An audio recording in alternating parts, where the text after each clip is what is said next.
What are some organizational strategies that can promote engagement and reduce burnout? Acknowledge and assess that there's a problem. We should also use rewards and incentives wisely. So, just telling someone you're doing a good job, it goes a long way.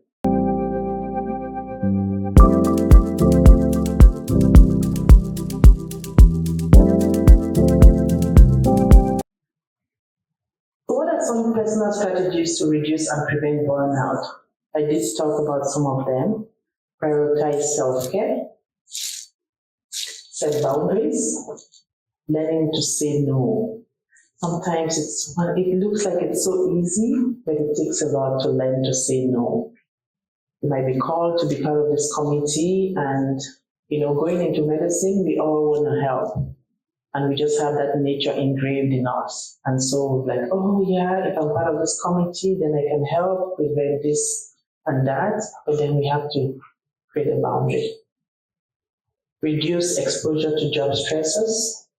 Seek out support and connections from colleagues, friends, families, right? We always have, there's a lot of studies that talk about people who have a good community, they have better outcomes if they have a medical condition. Making physical activity a priority, it helps boost your mood, it helps boost your energy. Healthy diet, quality sleep. Disconnect from technology. I had a friend who, she wasn't used to putting do not disturb. I had to encourage to say, do not disturb. If anyone is looking for me, my phone is always off. I only would pick it up if I feel like picking it up. From like 8, 9 p.m., do not disturb, till about 8 a.m. in the morning. I don't want any phone calls at that time. Sometimes on my text if I feel like, but that's me time. What are some organizational strategies that can promote engagement and reduce burnout? Acknowledge and assess that there's a problem. Sometimes in some organizations, so there's it's so demanding, like the work and the expectation. And I'll urge everyone, if you're a leader in an organization, you should mirror what we're talking about here today. If you stop sending emails to your staffs and other people you work with from 4:30 p.m., they will not send you an email. But there are some organizations whereby you can see emails coming at 6 p.m., 6:30, 7. So what do you want the staffs to do? Sometimes they feel obliged to reply. Or if an email comes on the weekend, they feel obliged to reply. So I think we, the leaders, if we can put a stop to say, after 4 p.m., 4:30, we're not sending no emails. We'll revisit that in the morning. I think it's really helpful. We should also use rewards and incentives wisely. So, just telling someone you're doing a good job, it goes a long way. And we should also align the values and strengthen culture.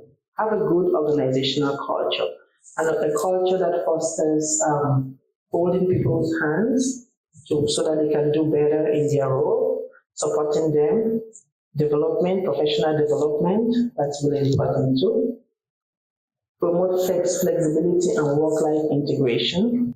If you have someone in your workplace who, let's say, they have young kids, if they're able to do their work from 7 a.m. to 3 p.m. so that they can pick up their kids from daycare, why not? So long as they get to do their job.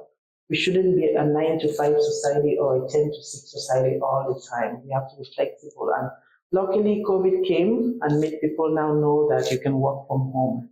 And those who work from home, they actually work harder. So, yeah. Okay. Resilience. Maya Angelou said, I can be changed by what happens to me, but I refuse to be reduced by it. We should always remember that. Things would happen to us, but it should not affect us. Look at this soil. I love this picture. It looks like it's in a desert. Probably they haven't watered this crop in a very long time. But out of it comes this shoot. Out of it comes this green plant that's being very, very resilient. And that's just the way it can be sometimes in our lives where there's so much stress is going on around us, but something good comes out of it.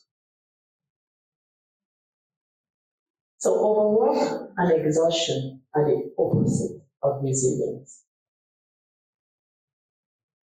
You can build resilience. You can start by understanding the critical importance of growing, maintaining, and tapping a diverse network to help you ride out the storm. So whether we like it or not, storms are always going to come in our lives. But if we have that good support system, if we have that good network, people that we can trust, people that we can talk to them and confide in them, who would hold our hands on days that we can't do it on our own. I think it's so important. It goes a long way.